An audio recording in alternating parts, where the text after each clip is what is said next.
Kamala Harris was a $1 billion DEI disaster. Her campaign sucked, and it's time for Democrats to admit it. As long as Democrats focus on DEI, I got to tell you, the Democrat Party is going to remain in the wilderness. Voters weren't fooled by Kamala Harris's $1 billion campaign. It turns out money can't buy you love, nor the White House.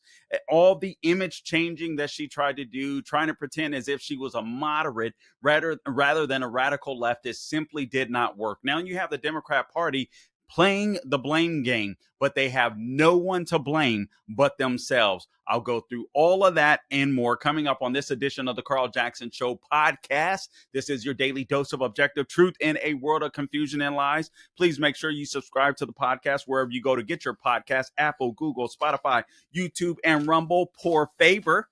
All right. That's how we say it when we're speaking correct Spanish. Also, please make sure you help out my sponsor because he helps me out too. The story of My Pillow is a testament of faith to faith and transformation. Mike Lindell, once battling addiction, found a new path when he embraced faith and began following Jesus. In gratitude, Mike is excited to share an exclusive offer with our listeners. Right now, the standard My Pillow is available for just $14.88, a savings that's too good to pass up. There's a limit of 10 per customer, so don't wait to take advantage of this amazing deal with the promo code Carl. By using the promo code Carl, C-A-R-L. Mike believes God gave him the idea for My Pillow in a dream, and it's designed with your comfort in mind. The pillow holds its shape and adapts perfectly to your unique sleep position, helping keep your neck aligned for the best night's sleep ever. I can attest to that. I love My Pillow. I'm not going to lie. I cannot sleep without it. And there's more. Take home a 4-piece kitchen set for only $25. Enjoy their new mattress toppers starting at just $99.99, or pick up the luxurious My Pillow bed sheets for just $49.98. Again, visit mypillow.com or give them a call at 800-858-0263. Use the promo code Carl to unlock huge discounts. Remember, mypillow.com, promo code Carl, C-A-R-L, or give them a call at 800-858-0263. Tell them that Carl sent you. All right, guys, the left is going back crazy. I've got a lot of, I want to go through Kamala Harris's campaign. The left still, they're in denial, and I get it. They're very emotional. I'll not just in this podcast, but in the next couple of days, I'm sure that I'll have more videos to show. But I have only a limited amount of videos that I'm going to use for this particular podcast. Make sure you subscribe to our YouTube channel, like, share it, please. That'll help us rate, review it. That would help us as well. The same is true with Rumble. We really want to get our numbers up, expand our listening audience. You can do that if you rate and review, like, subscribe. We would certainly appreciate that. But I want to talk to you about why Kamala Harris sucked. And ultimately, there's no one to blame but Kamala Harris for the disaster that was her campaign. We're going to go through some of the monetary spending that happened. But first, before we do that, I do want to bring to you some news that has occurred. We have experienced a lot of news in the last 24-hour news cycle. And obviously, the election is still humongous news. So you don't have a lot of people talking about anything but that. But I just want to bring a few things to your attention. Hat tip Newsmax. This from Newsmax. The Iranian murder for hire plan targeting Trump was foiled or thwarted. The Justice Department yesterday disclosed an Iranian murder for hire plot to kill Donald Trump, charging a man who said he had been tasked by a government official before this week's election with assassinating President Trump. Or President-elect Trump now. Investigators learned of the plot to kill Trump while interviewing Farhad Shakeri, an Afghan national that was identified by officials as an Iranian government asset who was deported from the U.S. after being imprisoned on robbery charges. So I wonder how that Afghan national got here in the first place. I almost wonder if he was one of these Afghans that were brought into the country after the Afghanistan withdrawal debacle from the Biden-Harris administration. This guy, assassin person, this evil guy, this guy that potentially wanted to kill Trump, apparently told investigators that a contact in Iran's paramilitary Revolutionary Guard instructed him in September to put together a plan within 7 days to surveil and ultimately kill Trump.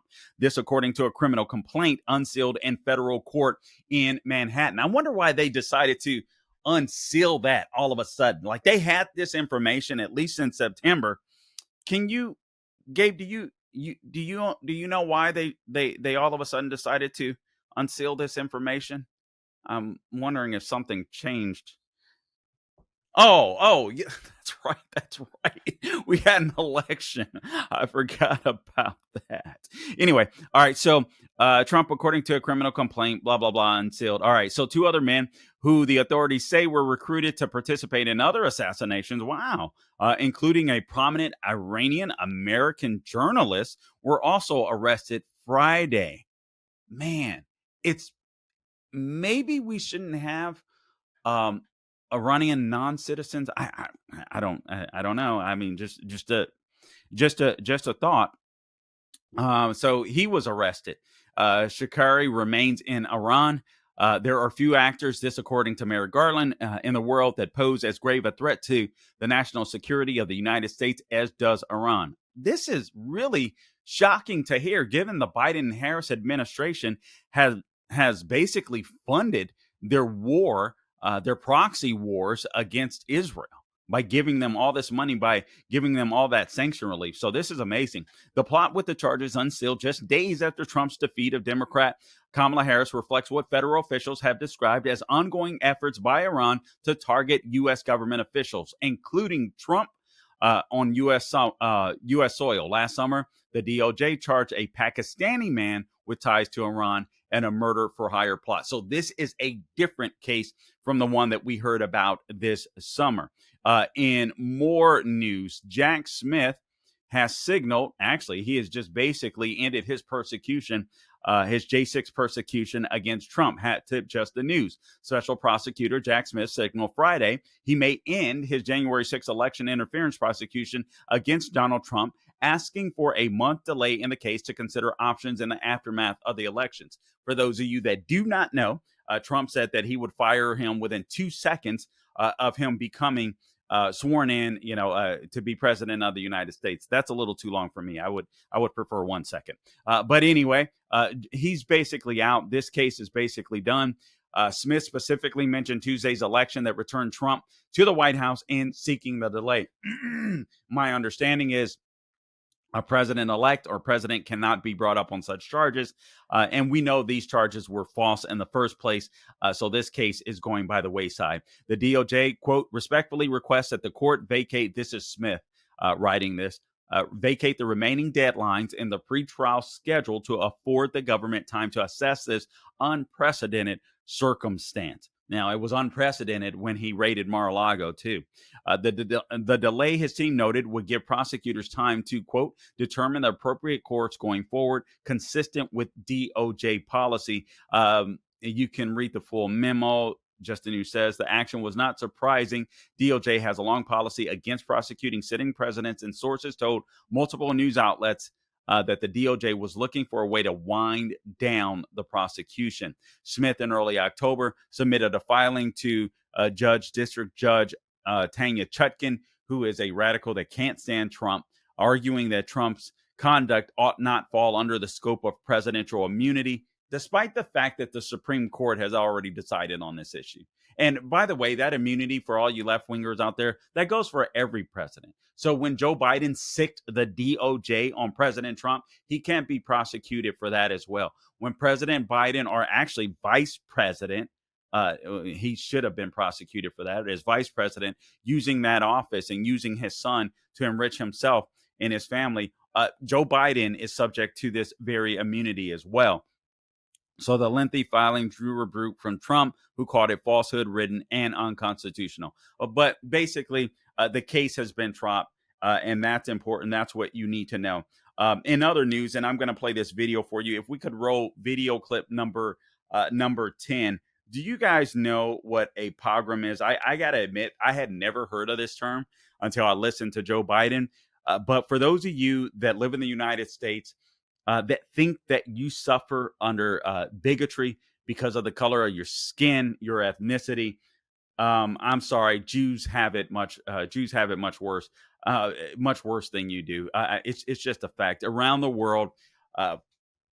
world, Jews are being persecuted. The bigotry, the anti-Semitism is out of control. The Biden-Harris administration didn't do anything to bring it under control right here in the United States on these college campuses. And what's funny is Kamala Harris refused to speak out, at least strongly, on and condemn the anti-Semitism that was popping up on these college campuses. And if she had done it, all of the puppets on the left in academia would have listened to her. They would have made sure that those that the persecution, the anti-Semitic behavior, the rioting against Jews on college campuses like Columbia University would not have happened. But Kamala Harris, the little weakling that she was, did not want to take a stand because she wanted to capitulate to the little domestic terrorists inside of the United States. She was hoping to win Michigan. She was scared she'd lose Michigan. She was scared that she would lose the quote unquote Palestinian vote, and she lost them anyway. I love it. So sweet. But let's roll video clip number 10.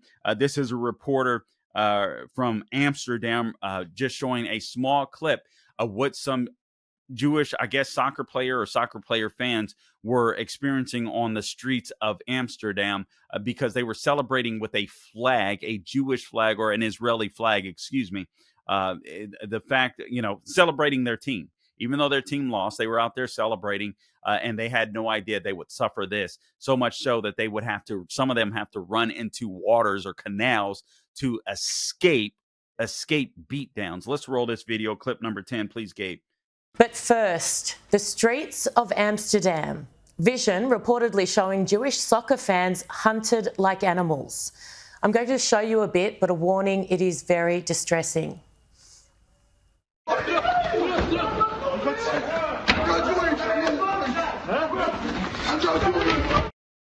Now, Dutch authorities say 10 Israelis were injured and they have lost contact with others. If you scroll through social media, there's lots of people looking for their family members. It's awful.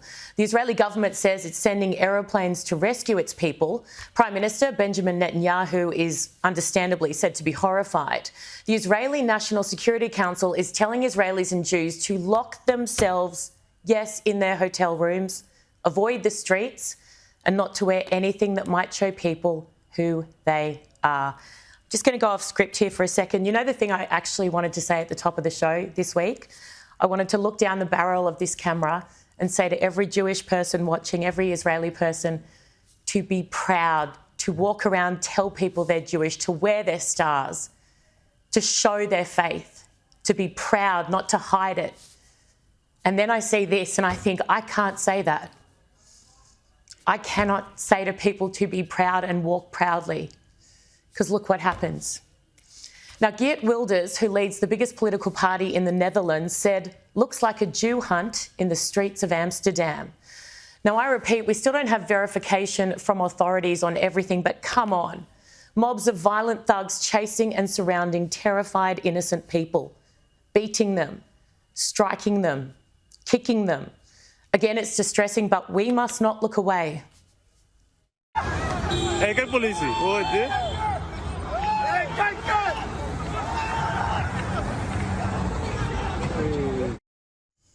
Lynch mobs on the streets of Europe in 2024. Videos of people screaming, "I'm not Jewish," hoping to be spared. Can you imagine? If you don't feel physically ill watching this like I do now, then you are not human. Is this what they mean when they call for intifada on our streets? When they march waving Hamas flags? When they mourn the loss of cowards like Yahya Sinwar? It's not just them either. Every single leader in the Western world who has failed to show any backbone since October 7 can take credit for this too, not just those perpetuating the sickening violence. Those who remained silent whilst mobs of racist hate-mongers took to their own nation's streets. Even worse, those who tried to justify their anti-Semitic tripe, even encouraged it. This is the result of weak leadership.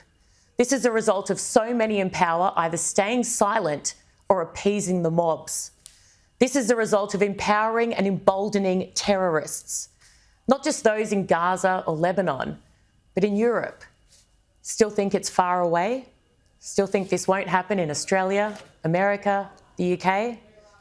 It's already started. Open your eyes. Now tell me again how bad Donald Trump will be for the world. These scenes overnight make this week's election result even more important, and I will keep you up to date with more information as it comes in out of Amsterdam. It is still breaking, it's still on. Let's hold it there.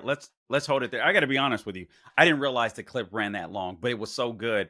I wanted when she said I wanted to go off script, I was like, "Huh, I hadn't seen this." That was just me being lazy, not looking the video, not watching the entire video. I'm so glad that we elected to play that. But I guess for those of you that sit in the you have the luxury to be called an American, and you can sit and pretend as if racism is a huge issue. I'm not saying that racism doesn't exist in America. You're always going to have racism on this side of eternity, but you're not being hunted down simply because you're black or Latino or anything like that. Whereas Jews can go anywhere in the world right now and literally be hunted down simply because they are Jewish. So if you want to experience real racism and bigotry in America, I guess you could convert to Judaism, and then you will experience it, because they by far are the most persecuted group in the entire world. It's so sickening to see, but this is where we are. I wanted to bring that to you.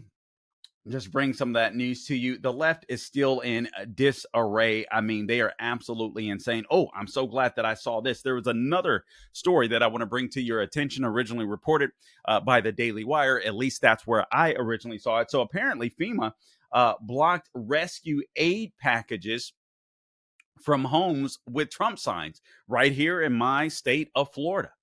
So whoever was involved in that, I don't know. They should be fired, in my opinion. I don't know if criminal charges or complaints can be filed, but if so, that should happen as well. But people that are in distress, that have lost, virtually everything, or have lost a lot, certainly enduring Hurricane Milton, it's just sickening. It's sickening. But one of the higher ups at FEMA, and some of the people, thank God a whistleblower came out, because they were disgusted. But they were told that if you saw any property, I believe it was Lake Placid area, if I'm not mistaken, but right here anyway, in Florida, they were told to skip over those houses, regardless of how devastated those families were. This cannot happen in government. This is why we need small government. Government should not be partisan at all. If you are partisan, you should be fired. You should be removed. This is why we don't want big government. This is why the federal government or federal government employees should not outpace the private sector ever. This is why federal government employees should never be unionized. Government should be small. It should be lean. It should be mean, and it should be effective. All right, but that's absolutely disgusting. All right, so it says here, Harris faces political wilderness after loss, leaves party in Please, the party was already in tatters. You guys had a dementia patient, or you still have a dementia patient serving as president of the United States, allegedly. But anyway, okay, so I want to get to this. There's no one to blame ultimately except Kamala Harris and the Democrat Party themselves. They all have a part to play in the loss of Kamala Harris's loss. And quite frankly, I won't say Trump's victory, because Trump put a lot of legwork in. Obviously, big names came out for him, big names that matter. Thank God for Elon Musk and free speech. Honestly, I don't like praising men. All right, I don't. And I've been skeptical of Elon Musk I just admit, sometimes I'm just not sure. But the guy, even if you disagree with him in some areas, some of his viewpoints or what have you, there's no doubt that the guy has conviction, and he's genuine. He believes in free speech. All right. And now, yeah, I know Tesla stock has gone up like crazy. But listen, the guy, this guy hired a PAC to go knock on doors. He didn't know if Trump was going to win or not, but he knew how important free speech was. He bought He bought Twitter, turned it into X. I mean, the value of the company dipped like no tomorrow. I think he paid 40 something billion for this for X. And I mean, many of the advertisers left because they didn't want to be associated with him. But he was willing to do that for the sake of free speech. And I got to give him the utmost credit. Obviously, President Trump enduring 2 assassination attempts. And man, I mean, just coming out victorious, being willing to work way harder than Kamala Harris could ever imagine at 79 years of age, doing rallies every day. I think the last couple of days of his campaign, he did about 7 rallies. I mean, he did the Joe Rogan podcast set for 3 hours. That's something that Kamala Harris couldn't endure. Kamala Harris is a $1 billion DEI disaster. And I want to give you specific details about that. I read a couple of columns, one from the Federalist called Dems Need to Be Honest, that Harris was a terrible candidate. Another from the Washington Examiner, how Kamala Harris plowed through $1 billion. And what you can't take from Kamala Harris, she was uniquely disastrous. I want to play a video clip. This is a woman gloating. You may have heard this video clip. You may have seen it. I just think it's hilarious. But at the same time, no, I think it's absolutely hilarious. And it's a reminder that we should be humble. And I do wonder where this lady is today. If you happen to be a conservative and a neighbor of this particular lady, perhaps go console her. Let her know that Trump isn't a dictator. Otherwise, she would not, or a fascist. Otherwise, she would have never felt comfortable putting a video up like this in the first place in the event that he won. But she was so confident that he wouldn't win. This is what this, I got to say, what this rude, arrogant lady did. And she got exactly what she deserved on election day. Video clip number 8, please, Gabe. Okay, so we're closing in on almost 5 p.m. Eastern time, and I've been tracking everything that's been going on across the country today. And my most important encounter was when I went out to get my champagne. I was talking to the guy in the store, of course, asking him, did he vote? And he said he did early voting, and he asked me if I early voted. And he asked me, why I was getting the champagne. And I said, because I'm going to be toasting Madam President tonight. And he just looked at me with kind of like a smirk on his face. And I said, she's going to win this, right? And he says, oh, well, it's very, very close. And I said, no, it's not. He says, well, what do you mean? I said, no, it's not. The women of America are making their voices heard. Reproductive rights is what it all comes down to. And the women are voting in numbers relative to men that are unbelievable. She's won this. And I said to him, she's going to take every one of the swing states plus Iowa. And he said, oh, but the numbers are so close. I said, I'm a political analyst. I'm telling you right now, the numbers are there. She's taking this election. And then I said to him, you realize, and he didn't tell me who he voted for, but of course I knew. And I said, you do realize you wasted your vote, right? And I didn't care. And I walked out with my bottle of champagne and happily walked home. Bye-bye. I'd love to see that lady today. Let me break this down. What a condescending little moron. All right, so she's a political analyst. So the guy that's probably feeling the pain behind the clerk's desk or the clerk of the store, wherever he may have been, a liquor store, apparently if she's buying champagne, maybe just a regular grocery store, I don't know, that had champagne. But she's the political analyst. He doesn't understand what's going on, despite the fact that he probably feels the impact of inflation, I'm guessing more than she does. All right. But so he doesn't get it. All right. So he can watch the news. He can look at Real Clear Politics. He can look at the polls just like she can. But she's the political analyst. He's just the peon behind the counter. You see that's the mentality of the left. That's ultimately why they lost. That's ultimately why they don't get it. See, you're the peon. They're smarter than you. Don't you get it? You should accept their policies. Their policies work better. Even if you suffer, their policies work better. Oh, and by the way, this is all about women's rights. That lady's vagina is full of cobwebs. For God's sakes, look at her. She's not having a baby. All right. But it's all about women's rights, despite the fact that babies have a separate DNA strand from the mother that makes them an entirely unique person, an individual. but it's all about women's rights. It doesn't matter. The economy doesn't matter. The border doesn't matter. Inflation doesn't matter. Crime doesn't matter. It's all about the women. People are sick and tired of this identity politics crap. If you want to kill your baby, you can move to a state where you can kill your baby. There's plenty of them. And quite frankly, even in red states, you can kill your baby. You can abort your baby if you want to. But don't sit here and lie to us and tell us this isn't, it's not a baby. And don't be so naive. Don't be so self-aggrandizing. Don't be so insular and isolated to not understand that other people have issues besides just worrying about who you have sex with is none of our business. But you guys keep making it our business.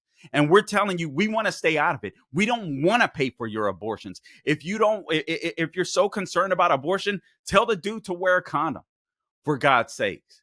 Don't ask me to pay for it. Don't ask me to be a part of it. I'm sick of this crap. So sick of this. But yeah, you're just a peon. You wasted your vote. Did you waste your vote? Even though she's a leftist, I don't believe she wasted her vote. She believed in the Harris-Walz campaign, even though Harris and Walz couldn't define up until election day, up even through election day, what they stood for. But anyway, just freaking amazing to me. Okay, so now let me talk to you. Let me show you some video. Why Kamala? Actually, I won't go there yet. Let me go through this real quick. I want to talk about how much Kamala raised, and just remind you what a disaster she was. And I think this is very important. This is going to be very important for the left too. You have to admit not only obviously that you lost, but you have to admit how uniquely bad Kamala Harris was and how you got there. You got there because you believe in DEI, you believe in CRT, you believe in identity politics, and you saw it at work in Kamala Harris. You saw it at work on the with the White House press secretary, Karine Jean-Pierre, and you don't have the courage to tell the truth. Guys, it's just true. There are some black people that are smarter than others. There are some Latinos that are smarter than others. There are some whites that are smarter than others. And we don't live in an age where people are denied access to a good education unless you probably live in a Democrat-ran city where you don't have school choice. I mean, this is absolutely insane. So I'm glad Democrats, again, have no one to blame but themselves. You got Nancy Pelosi. We'll play this video for you in just a second. You got Nancy Pelosi blaming Joe Biden. No, I'm sorry, Nancy Pelosi. You guys knew Joe Biden was senile or a dementia patient when he ran for president. James Clyburn knew that. Barack Obama knew that. The media, the mainstream media knew that. They tried to cover up for this senile old man. You guys, all of you guys knew it.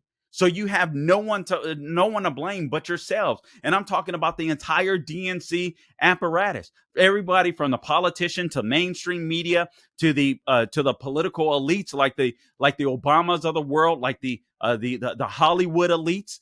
Like the George Clooney's of the world, the donor class, like the George Soroses of the world and the Michael Bloombergs of the world. You guys have no one to blame but yourselves. And I am so glad you lost. And not only did you lose, you lost in such, I mean, you lost, as Trump would say, you lost bigly. Okay. I mean, you lost so huge. It is insane.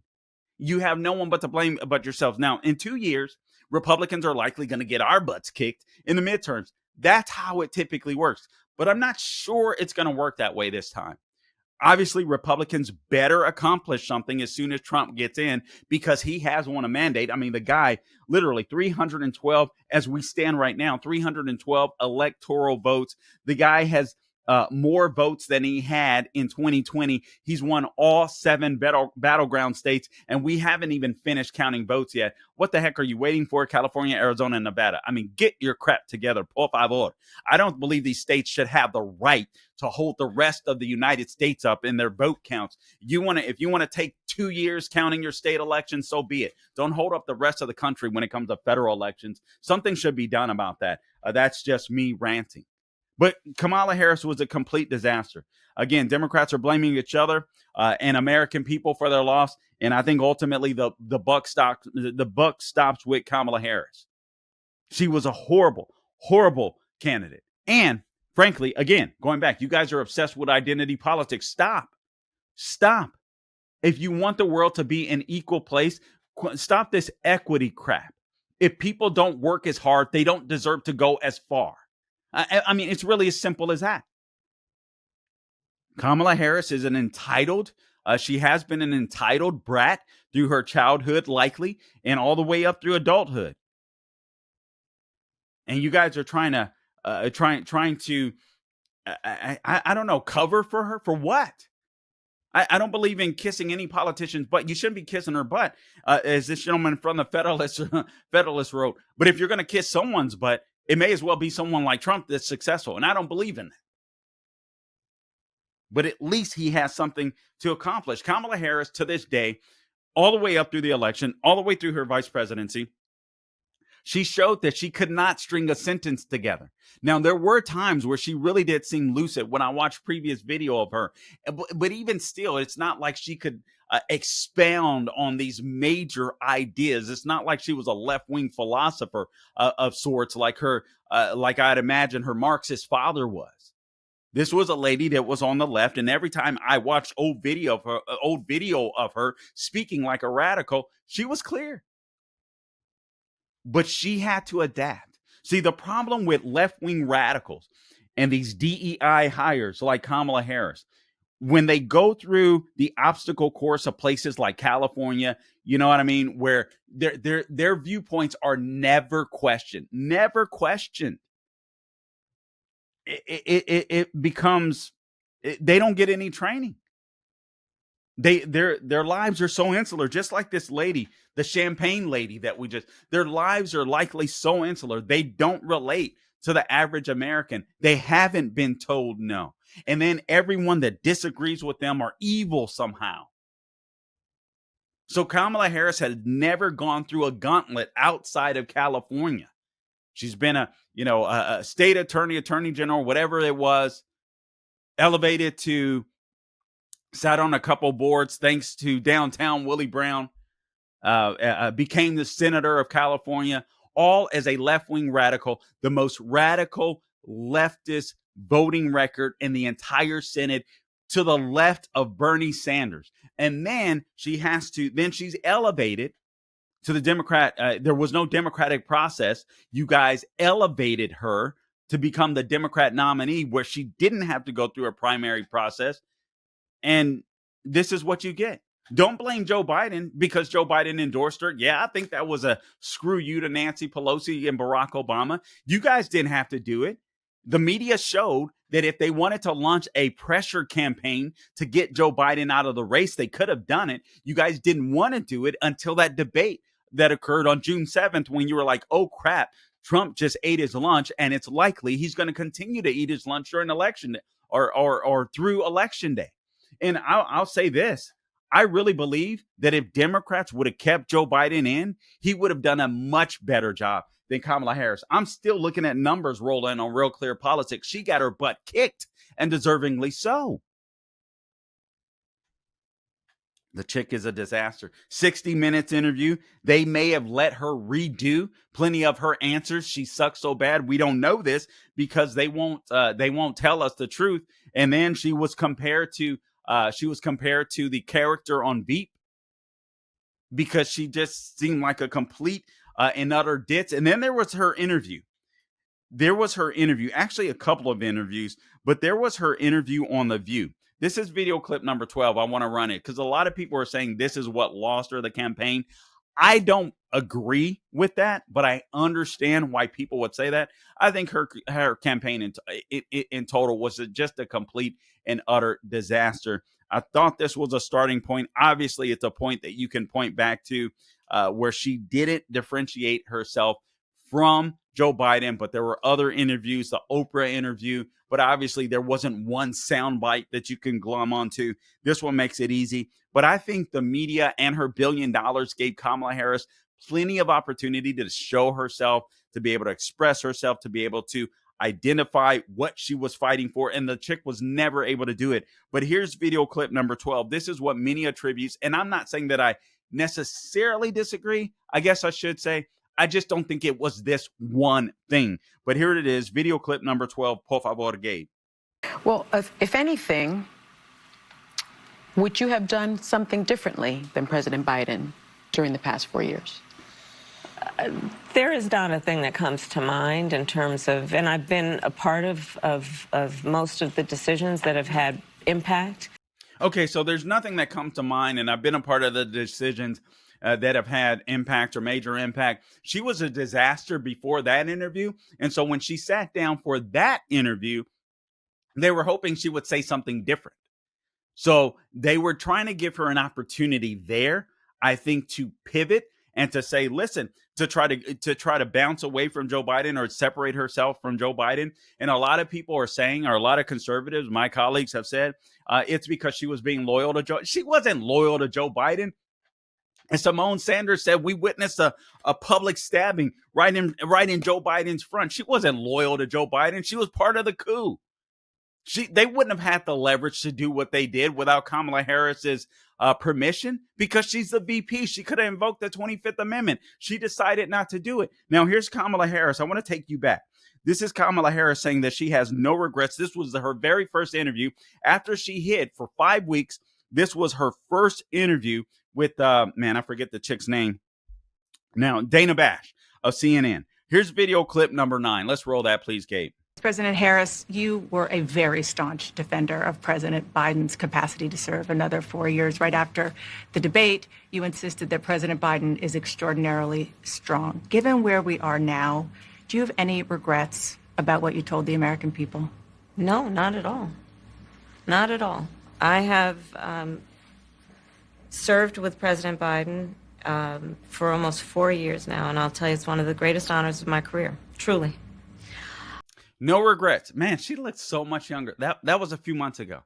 She had to be stressed out during this campaign. She looked 5 years younger there than she did by election day. She's an attractive woman, but she looked a lot younger there. All right, so here, so think about this. That was her first interview. Everybody knew that Joe Biden was mentally impaired or cognitively impaired. Everyone knew it. Why? Because she had to step in his place. And you were asking us to not believe our lying eyes. That is insane. We could all see at the very least that he was senile. I believe a dementia patient, perhaps early stages. So here she doesn't regret lying to the American people. And then she tells The View she doesn't see anything differently that she could have done. Guys, it wasn't about loyalty. This chick is not able to communicate her worldview, what she believes, her political position. She only knows how to be angry and nasty. I don't think she understands where her views lead in the macro level when it comes to leftism. I don't think she understands price gouging. When you're talking about stores are the problem, price gouging are the problem, when they work on 1% to 2% margins, you don't know what the hell you're talking about when it comes to the economy. And so you didn't want to differentiate yourself. Basically, she wanted to do everything Joe Biden did plus. She wanted the borders to remain open. She campaigned on this lie that, oh, well, Trump stopped this bipartisan bill, basically for amnesty. That was a bill that would have codified nearly 2 million people coming into our country illegally on top of the legal immigration. We can't sustain that. And the chick is just a disaster. Here's Nancy Pelosi. I meant to play this earlier, but I want to make sure I get it in. Video clip number 11. Nancy Pelosi, because everybody's freaking out. See, think about it. Nancy Pelosi. She's got one foot in the grave. I mean, the chick is old. All right, let's just be real. And all of these people are obsessed with power, money, and legacy. Here's Nancy Pelosi trying to point the blame to Joe Biden. She's to blame herself. She doesn't want to go down. She was Nancy Pelosi. She was such a great House Speaker. And frankly, she was for the left. I mean, the lady was a juggernaut. I hate her views, but but she had the cojones that a lot of Republicans like John Boehner didn't have to press through their crappy policies when Republicans don't have the courage to press through good policy. But here's Nancy Pelosi, because now her legacy is in play. Here she is, cut number 11, explaining how this loss is Joe Biden's fault. Had the president gotten out sooner, there may have been other candidates in the race. The anticipation was that if the president were to step aside, that there would be an open primary. And as I say, Kamala may have, I think she would have done well in that and been stronger going forward. But we don't know that. That didn't happen. We live with what happened.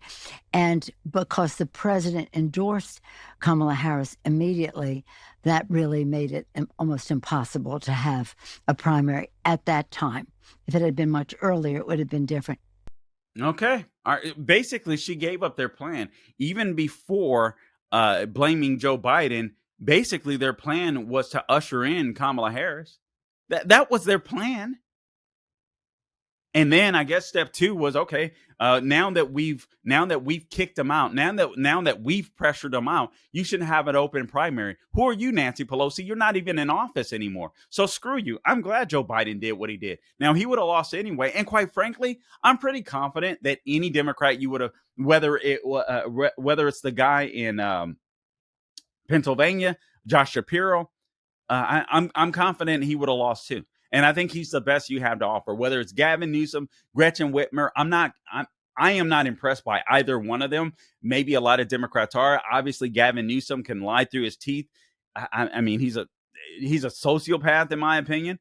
I'm not so sure about Gretchen Whitmer, but whenever I've seen her, I've not been that impressed with Gretchen Whitmer, Tudor Dixon, debating her. I thought she did a great job, but Michigan wasn't ready for that at the time. But obviously, I think these people, in my opinion, these people would have lost too.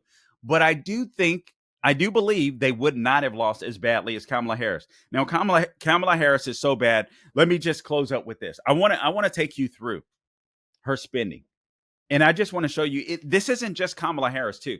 The more I think about this was a $1 billion plus candidate.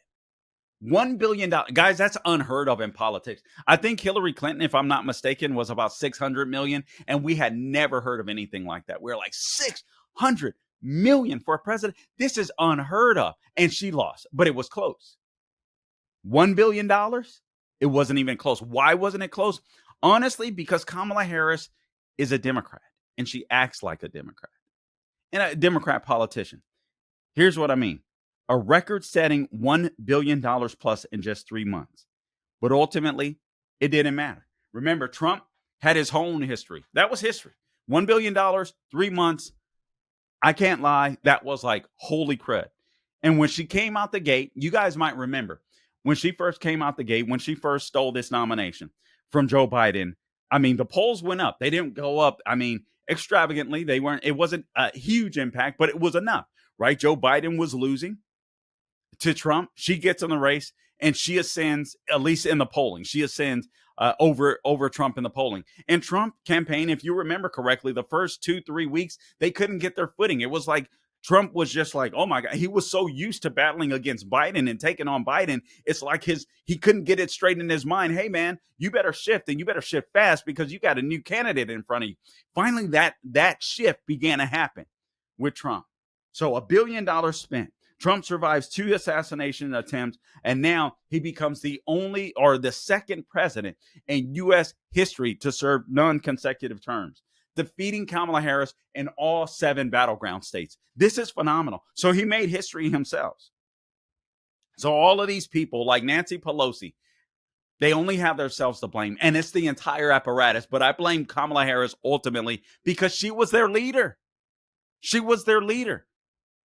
Like it or not, I know, all right, puppet, we talk about puppet and listen, Kamala Harris could have easily said, guys, listen, as much as I want to be president, I'm not ready for this yet. But she saw the opportunity. She was the vice president. The donors were, even though they didn't like her, they didn't want Trump to win. So they were willing to give her $1 billion.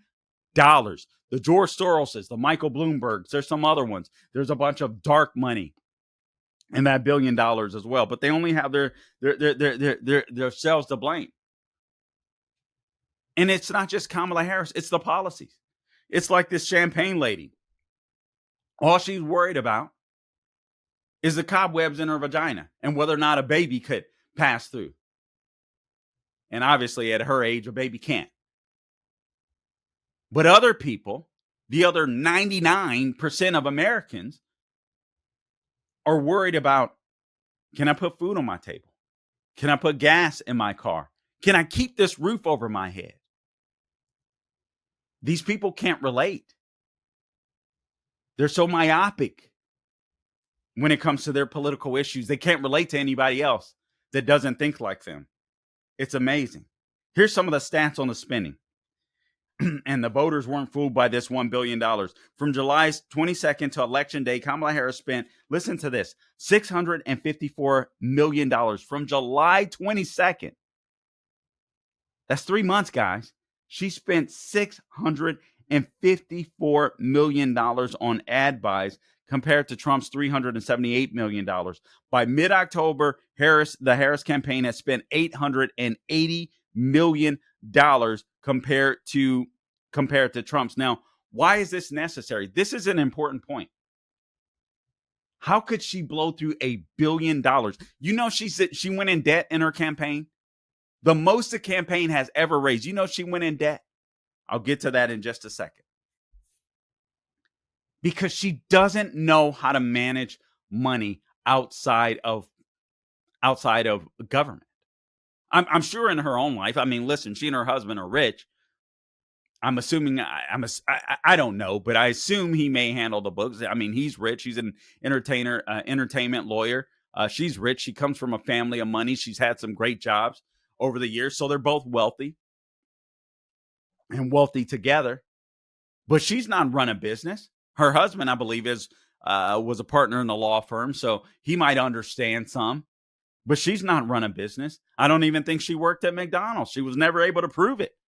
It's absolutely insane. So when she blows through money, this is what the Democrat Party is used to. This is what big government is like. They get all of our tax money in that we work hard for, and they're just blah, blah, blah. They just throw it all over the place with no freaking accountability. Listen to this. Spending was allocated. Trump on a different scale. He's been a businessman, $354 million. He's been through this gauntlet before. Spending was allocated for digital media ads, polling, travel, that included a private jet company. Harris spent $56.6 million on payroll in just 3 months. Trump spent $9 million. That may have been his entire campaign, but at least for the 3 months. $56.6 million. You know why? Because there's no accountability. She's not paying attention. So many people got rich. Consultants got rich off of Kamala's campaign. They don't care if Kamala wins or lose. At least I give this to the Trump campaign. These people are invested in Trump's campaign. They believe in the MAGA movement, whether you do or not. They believe in it. Nobody believed in Kamala Harris. That's why she needed $1 billion to try to remake her image, and it didn't work. Political, digital, and media consultants were paid $12.8 million by Kamala Harris's campaign. Village Marketing Agency was paid $3.9 million to recruit thousands of social media influencers. There were other groups that were involved: Precision Strategies, Ethos Organizing, SKDK Communications. Also, Viva Creative was paid $1.8 million for event production. The Harris campaign also paid stars and entertainers to appear. Lady Gaga, Katy Perry, Oprah Winfrey. Did you guys know that Oprah Winfrey got $1 million for conducting that interview that she gave Kamala Harris? $1 million for an hour. That's not bad money if you can get it. Lizzo, Usher, a place called Majik Productions, $2.3 million. I don't even know what they've done, except that they've worked Super Bowls in the past and some NBA playoff games doing whatever it is they do. Call Her Daddy podcast. You know that podcast that she was on? Did you know? I did not know this, that she refused to fly out to LA to do that podcast. You know what they did? They flew the host of the podcast. I don't even know her name. I don't care. They flew the host of that podcast to Washington, D.C., and they copied her studio. They built a studio in a hotel room. What the heck? Are you kidding me? You mean you don't have any events on the West Coast where you can't stop by then? You build a studio and what, $100,000 studio to conduct an interview with a podcaster. Are you insane? Thank God this lady isn't over the economy. We will be spending money up the wazoo. She's a disaster. Democrats got exactly what they deserve. President Trump, I was going to get into this today, but we'll wait until later. But a couple of videos that he's released, one on the gender, the transgender insanity. He's released what he's going to do on day one when it comes to that. Also, how he's going to dismantle the deep state. I'll be getting into both of those in my next podcast. So you guys make sure you come back for that. Make sure you please share this podcast, like it, share it with other people. We would certainly appreciate that. But Kamala Harris is a $1 billion DEI disaster. That's what you need to know.